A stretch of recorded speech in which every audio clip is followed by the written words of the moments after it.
Perfect. Well, as you can see, I just got on this guy, and he is obsessed with munching right now. Even though they already had dinner tonight, he just can't help but grab these sweet little buds of grass. Watch where you walk, bub. So, let's try and bend that neck first thing off, because he's being a little stiff there. And so we'll ask him to disengage. There's the hip. And then we'll wait for that neck to get soft. There we go. Let's try this side. So it's just running through the checklist like we do every time. Howdy, folks. So I'm out here on D, and we just sort of started into it. But sometimes that's what you got to do so that you're not acting like a hypocrite with your horse. You know, because if I were to just let him kind of space off and walk around and kind of just spill around here but on his own right off the bat, and then when the video came on I started correcting him, well then he'd feel like I was a little hypocritical, I think. So, you know, even doesn't matter where you the moment you get on your horse is when you start training. Doesn't matter if you're shooting a video or if you're going into the show pen, it might matter a little bit, but you know, that's just the decision you make between being a competitor or a trainer or a horseman. A lot of the time horsemen don't win in the show pen because when their horse makes a mistake, they go into schooling on them instead of just ignoring it and continuing on with the product. So that's two different skill sets there. But since we're out here riding to make our horse, we want to be consistent about what our rules are and what we pay attention to, and then add variety in what we ask for so that they stay interested. There we go. So, you know, my consistency is I don't mind if my horse wants to get a bite of grass or eat or something like that, just so long as when I ask for their attention, so like right here, he's forgot about me. When I ask for their attention, I would like their attention to come back to me. So we'll just wait for the softness to come into the neck here. Good.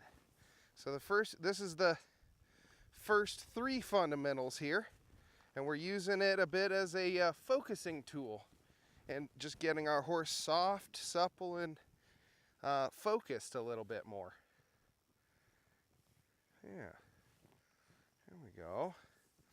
So now he's paying attention a little bit more. He's saying, okay, we're bending and we're moving our hips. And when I ask him to move his hips, it's because he's feeling stiff on the rein, or he's ignoring when me asking him to lift his head. So like right there, I'm not gonna just let him go get some grass. But here I might drop the reins and relax with him because he's focused in on me. And there I wouldn't try and stop him from getting a bite of grass because my rein was already long enough that it would cause momentum, or me picking it up would bang him with a little momentum. So you see there, I just switched my stick to the other side and he brought his head up. There, I just touched the rein and he brought his head up. So one more time, I'll put an ounce of pressure in the rein and then just add pressure, say with my stick on his hip, rhythmic pressure, until we get that head up. And then if he walks off, I'm just gonna ask him to keep bending until he gets soft and leaves his feet still again. Right there, say, hey buddy, can't pull through my hand. So, but you see, I'm not jerking with my hand. My hand is always steady pressure, and I add that rhythmic pressure somewhere else, either with my leg or my stick, or whatever else I'm using. It could be a lariat, who knows? So he's feeling like he needs to move around a little bit today so that he can get in the groove with things and forget about grazing quite so much and get a little less stumbly. So, and we know we can move him around on a loose rein. We've done that quite a bit. So now let's just go to work on getting a little, traveling out and moving around, and then getting a little steering going on. There. So you see how I asked him for 2 circles there to the right, and on that second circle he actually softened there, and there he relaxed on the second circle to the right. So let's try again. Bend, and just wait for him to put his body a little straighter. There we go. And that's, you know, straight on a curve. We've discussed straightness before, but straightness can be in a line or it can be around a curve. So right now, you actually see when he's working to get up these hills, he's putting his neck in a better spot than he was when we first started. There we go.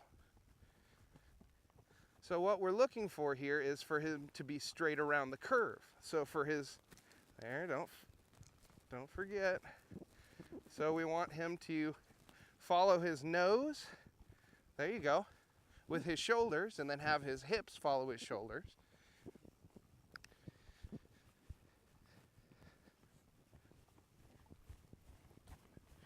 So right here he's a little stiff and adducted. Let's just tip his nose and wait for that, there, the softness to come through the neck, and then the shoulders to follow, and then the hips. But you see how he's kind of still sticking his head up in the air? We'll just keep going on this circle until he relaxes his neck down a little bit. So this is, if you're out in pasture wanting to work on a version of fundamental number 5, this could be it. You could work, say, small circles when you find a relatively flat patch. There you go. And just look for a little bit of straightness there. And then, of course, when you drop the rein, can he walk out straight? That lets you know that you've got your body balancing in order. So here's the bend. Yeah, that was okay. Keep going on it until we see a little better bend.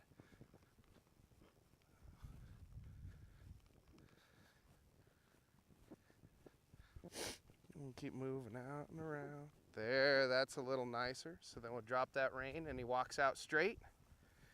So I'll bend to the right. Check that right circle.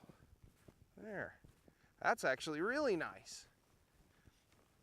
So, if we've got our basic circles down and we've got the general idea of steering, there, you moved out a little on his own. So I let him do that, and then we'll see if we can get that softness in a curve again here. Change, try and get a soft curve on this side. That's a little stiff. There's the bend. Good. So if he's going to move out a little bit, like in a trot and stick his head up in the air, the best sort of policy there is to just let him move his feet a little bit and come back down, and then see if you can still regain that or retain that softness. So let's, there we go. So our goal today, what I'm hoping to get to, is working on the inside leg with this guy. But, you know, if he's a little spacey and not warmed up yet, then we have to just go back and work right through our fundamental checklist until we feel our horse focusing in a little bit more. There, that's nicer.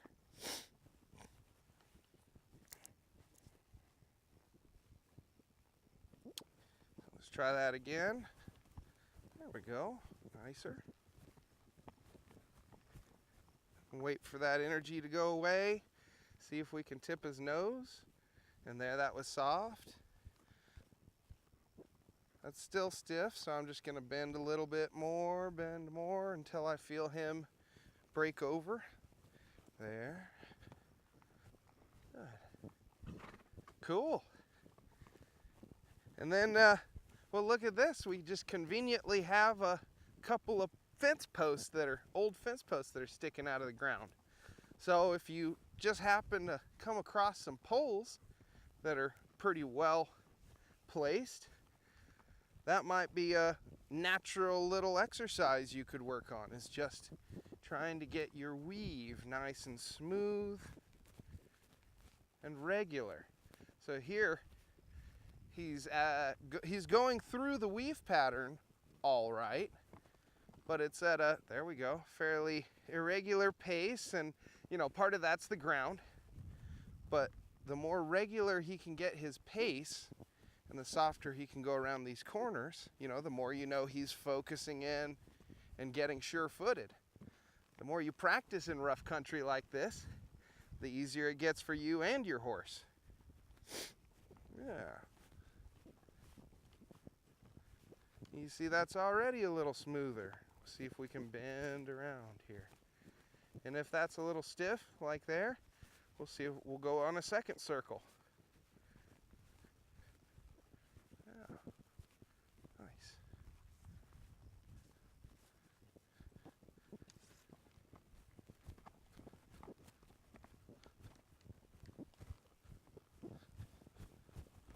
Very good. So then check our trot a little bit.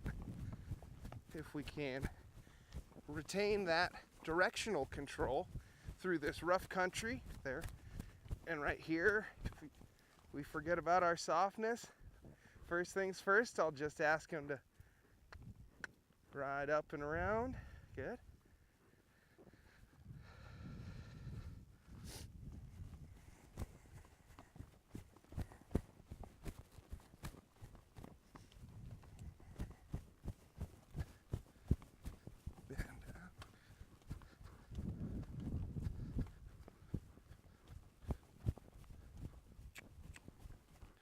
Good, there we go. So, and his neck may not be near as low as if you were out in a nice sandy even ring, but the idea is you're feeling him start to put himself to use a little bit. And actually this guy, I've been finding naturally just his skeleton kind of holds his head a little higher. So if you just allow it to be there and allow him to work there, you're going to get a pretty nice result out of the deal. So let's turn in reverse direction. Nice. Yeah, there we go. So then we've reversed our weave pattern here. Right in. There you go. And you see how he's starting to focus a little bit there. Getting ready for these pulls. Let's circle this one again. Nice. You see how I'm not holding my hands exceptionally low. That's not what really the snaffle bit is for. I'm not looking to drag his nose down. The snaffle bit is for being able to turn left and right and elevate the head and neck. There we go.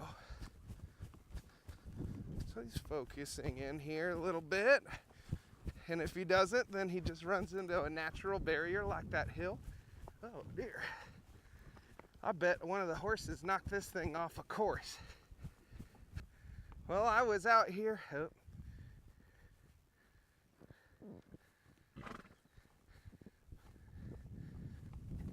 Well, you know, it's funny. I was out here working on this weave pattern, and I didn't realize one of the horses had come out through the pasture and knocked the camera out of place. So we'll go back in and talk about this one more time. When you're working in an arena, your whole goal is to get that smooth, supple softness and that low, relaxed headset. Sometimes when you're out in pasture, though, you don't have that flat ground to be working with. And so it's actually an opportunity to teach your horse to be more sure-footed. But at the same time, you're not necessarily looking for as low a headset. Now, we went back and forth through this weave pattern a couple times, and already Dime is turning better and putting his body into a better frame than he had been. There you go. Beforehand, there. And I'm not trying to, with my hands, force his head and his neck down.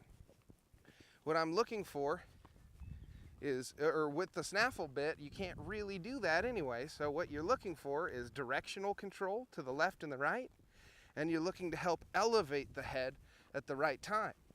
And if you can teach your horse to elevate his head when you activate the snaffle bit, then you can teach him to drop his head when you're not activating the snaffle bit. Here we go.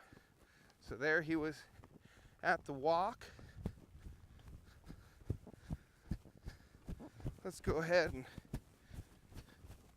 there he got a little lost. So we'll make another circle around here. And then we get to the bottom of the grade, we'll reverse our weave. Turn all the way in towards that pole, and then start on your right circle here. There. Good. Then left bend. Nice. Right bend. Good. Left bend. And a little look. There you go. Look for more of a look. So the thing you're looking for here is that, not necessarily that they go around looking like a perfect Western pleasure horse, but they go around this corner leading with their nose, and then everything else follows. So if they lead with their shoulder, there we go, they're gonna run out of room real quick. But if they lead with their nose, they're going to be a little more prepared. There. And this, of course, this is not really well spaced here because it's not actually a set of arena poles, it's just a fence line. There we go. Bend again. Right there, if he forgets about how to bend to the left, no big deal. We'll just ride a left circle around this post until we get some bend. Okay.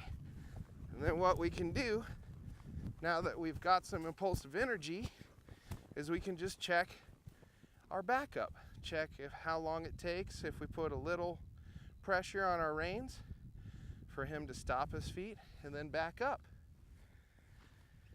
Good. Nice. So we'll walk off again. So what have we gone over so far? We've done our lateral flexion. We've done our disengaging. We've bent to a stop. We've developed some forward motion for sure. And we've gained directional control over the steering. May not be as pretty as in the arena, but it certainly works for our purposes out here. And if you're trying to create a good quality practical trail horse, that's the first thing you're looking for. Then we'll check, and then we've checked our backup that we've been developing. There we go. Good. Ride out again. So he's a little bit, right here, this backup isn't as nice as I want to feel it. So I'm going to keep testing it a little bit until I feel it come on the way I'm looking for. There's a little better. Good. Maybe we'll ride off down this direction out into the nicely grazed field here. And we'll test this back up again. I feel him trying to lean forward onto my hands a little, so we'll lift his head and wait for the weight in the feet to go back. Good. And the key is, you know, sometimes your horse will invert their neck or try and brace against the pressure, but that will go away faster and faster each ride if the times that they find release are the times when they are relaxed, and the times that they feel pressure are when they are adducting or bracing. So for instance, put the pressure on, there's a little brace. We'll just leave the pressure there until there's the softness and then the back. Good.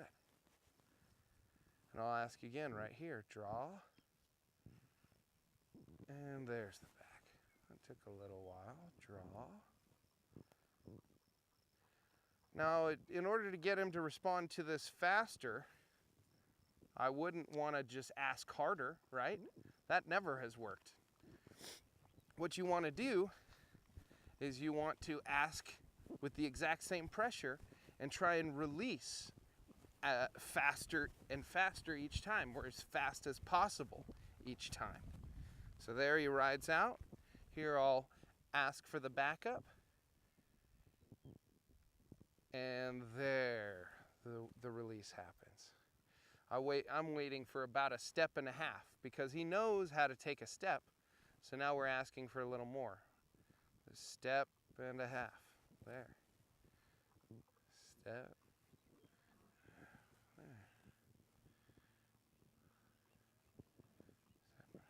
There. Okay. Good. So then we've got our brakes, our two-reined brakes going on here. And the more you ride, the more you work on that, the better it gets. And you'll see how Dime will improve over our next rides. So then then you've seen hopefully you've seen the video on how to teach your horse to side pass in the arena. The best way to start that out is by using a wall until you've developed your backup to the point where you can hold your horse off of the wall or stop your horse off of the wall. So after you can get your horse to side pass off the wall, then that'd be the time to try and side pass out here in the arena a little, or out here in the pasture a little bit. So, did I say that backwards? Anyway, what I mean is you need to be able to, ask your horse to side pass pretty easily in the arena before it would come very naturally out here in pasture.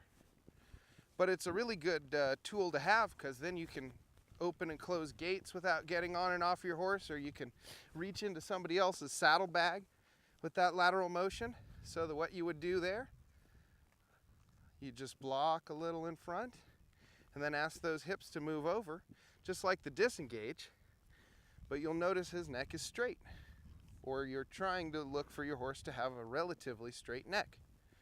There we go. Very nice. Forward and out. Good boy. Try again. Let's look for a side pass this direction towards the canyon. And you see how he turned his neck inside out there a little bit? But the more he gains lateral motion, the more he moves sideways, the more his neck frames up and he gets softer in the pole.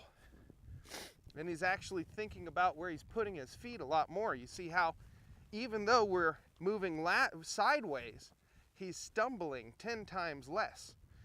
So that's how you know when your horse is actually stumbling or just when they're not focusing on their feet. So at the beginning of the ride, Mr. Dime here was kind of spacey about his feet.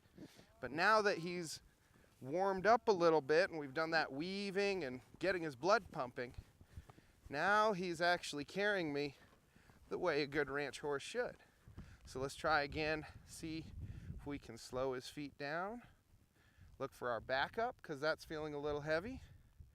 Now, always good to take a step back if you find something isn't quite working. So for instance, I was going to ask him to side pass there, but when I picked up on both reins, I didn't feel like I could stop him. So that's the first thing you'd look for, is check that you can stop him again, and then ride off and look for your side pass. So then I'll look for a side pass maybe here. Slow him down there and move the hip sideways. Very nice. Try one more time towards you guys. Slow the feet, then move the hip over. Good. Now we got our side pass rocking. That's a pretty good feeling. So sort of the cousin of the side pass is a leg yield from the inside leg. So the side pass, you're asking the hips to stay level with the shoulders to move laterally. So right like here, the hips are trying to keep up with the shoulders. With the inside leg, you're still moving laterally, but you want those shoulders actually to lead in front of the hips, which creates a little more bend in the neck there and a little different feeling for your horse. And your leg, instead of being back by the back cinch, is up by that front cinch. So you could actually work into it by, look, my leg is back here asking for the side pass. Then I could scoot my leg forward and ask those shoulders to lead a little bit further ahead.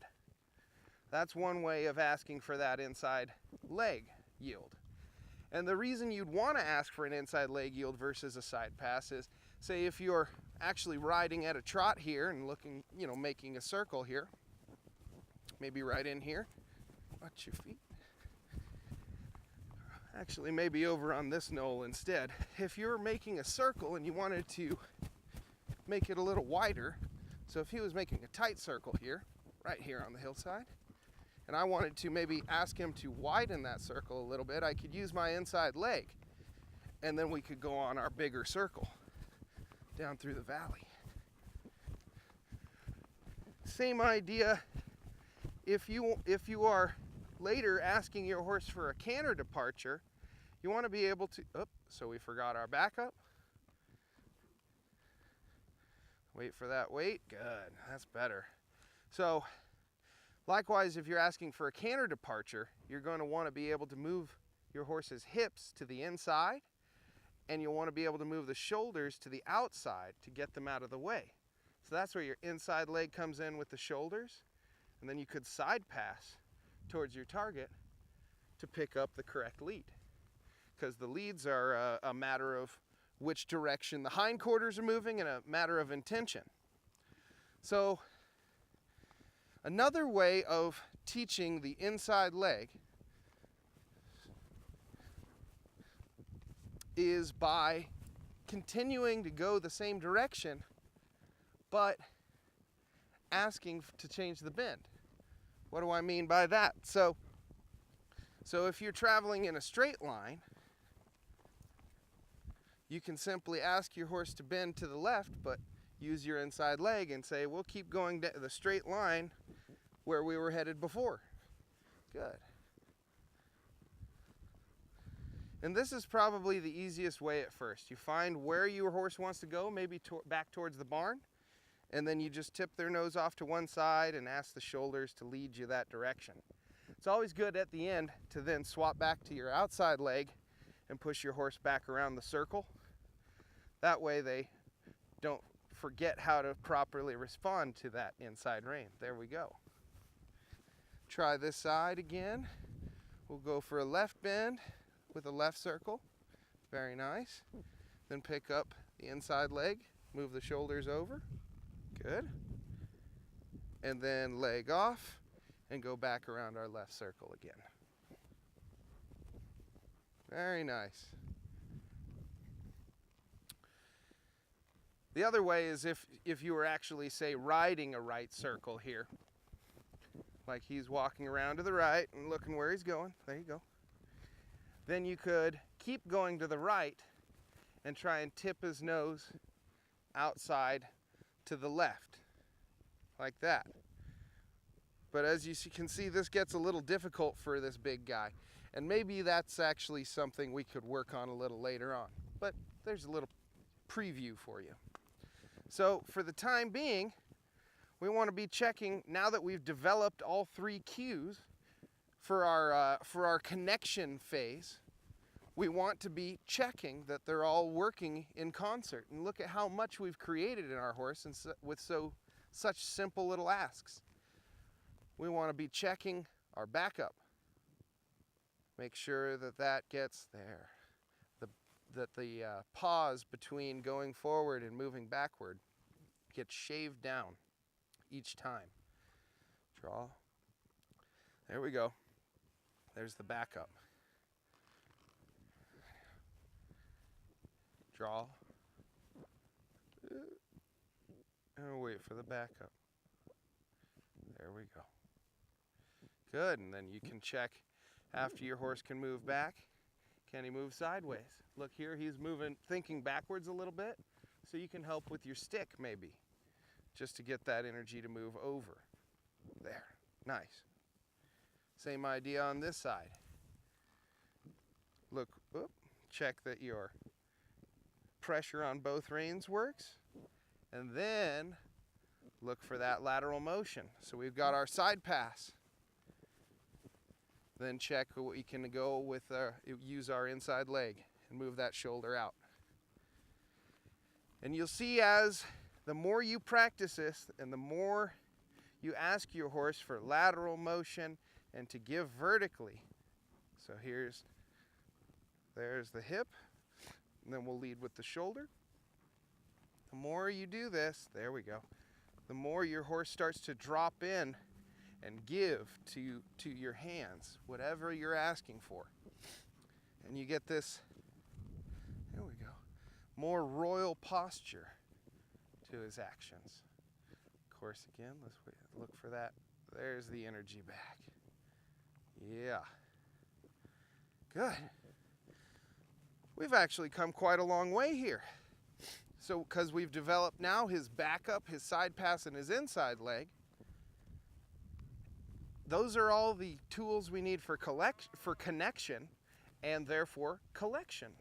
And that's our final goal in terms of the dressage scale, is putting all these different tools together to create a nice collected and movable horse. The old term for collection in German is Strahle. And actually what it is when your horse is able to put equal weight on the front and the back feet, and then shrink or narrow his center of gravity so that he's acting like a top, and that any of your minute little corrections with your own body language can influence his direction. So the first way you'd teach collection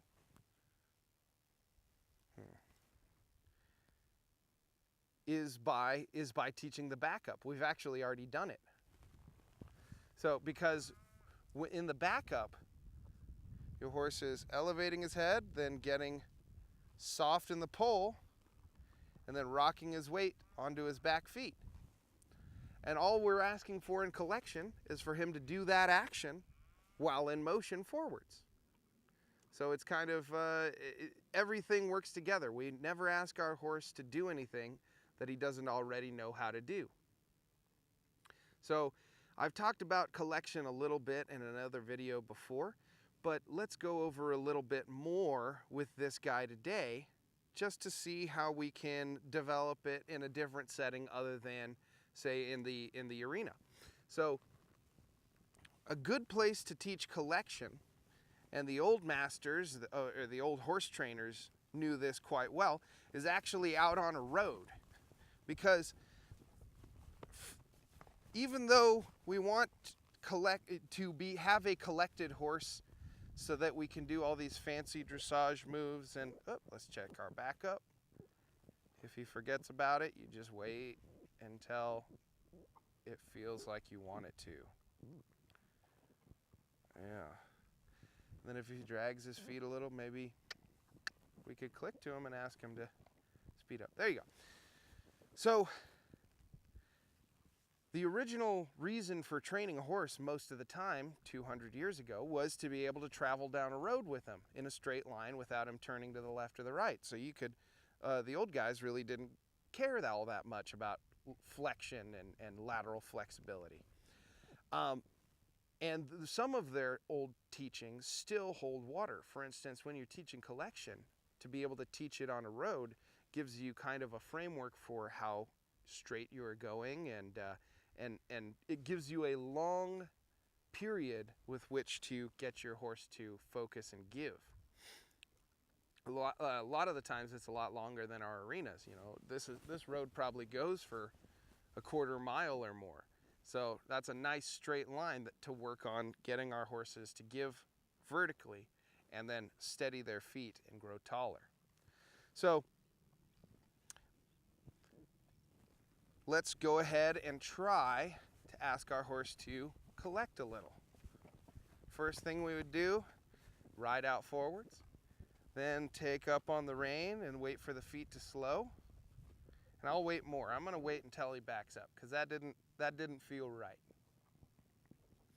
And if your horse isn't quite ready for it, just keep working on your backup transitions.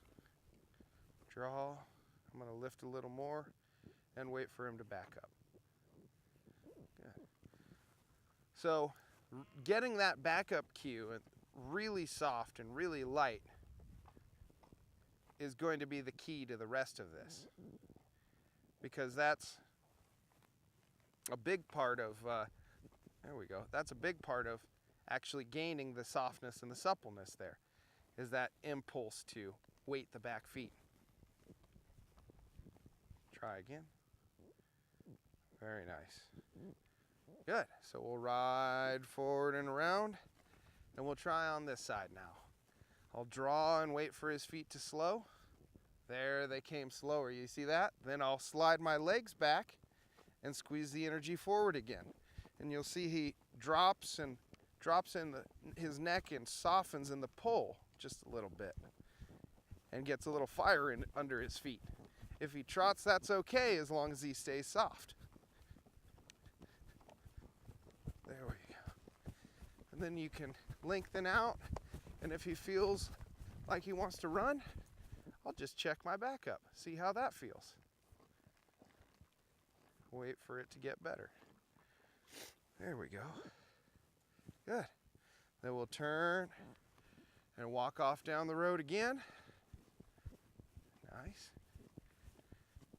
Then elevate, take. You see him slow and steady there? Then add leg. Good.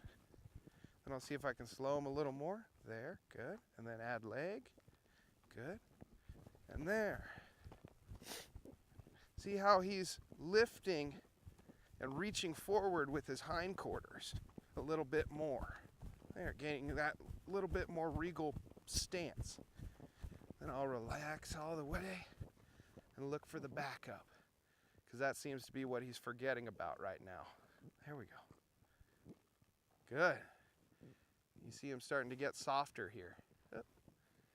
This is all part of the process. There. Right along. And you could take a little, then add a little leg, and when he gets soft, there. Nice. Take a little, add a little leg. When he gets soft, there. Add a little leg. Yep. And then if he rides off too much, or if he tries to take the bit and run with it, just look for a backup. Ride off again. Look for him to frame. And add a little leg. There, good. And if he gets out of hand, we'll bend around to a stop. Good. We've got some nice forward energy going on here tonight.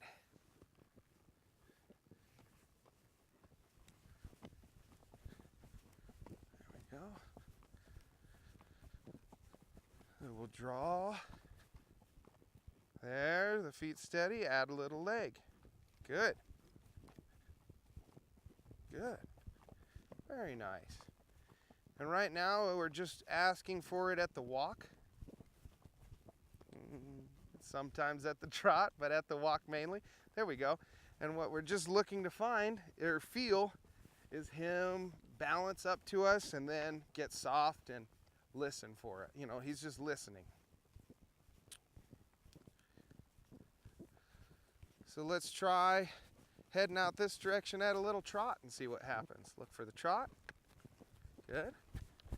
Then I'll take up a little, look for him to steady his feet.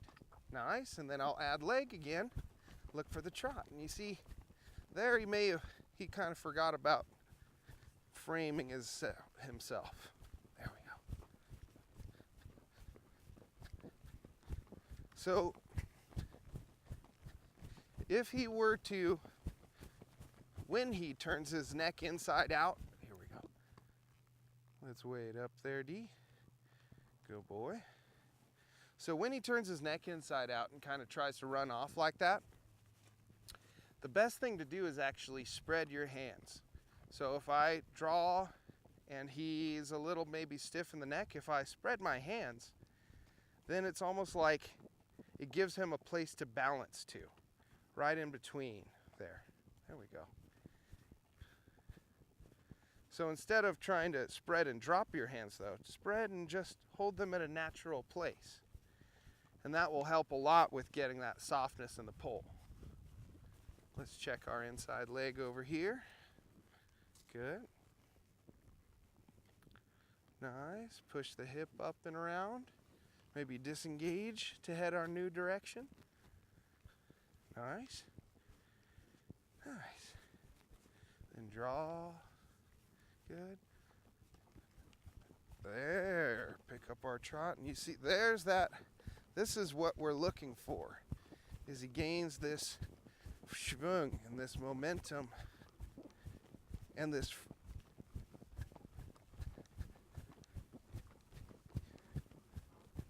this posture. There you go. And then when he's done it for a good little ways, you can let him go. He'll extend a little bit. And then let's check our backup again.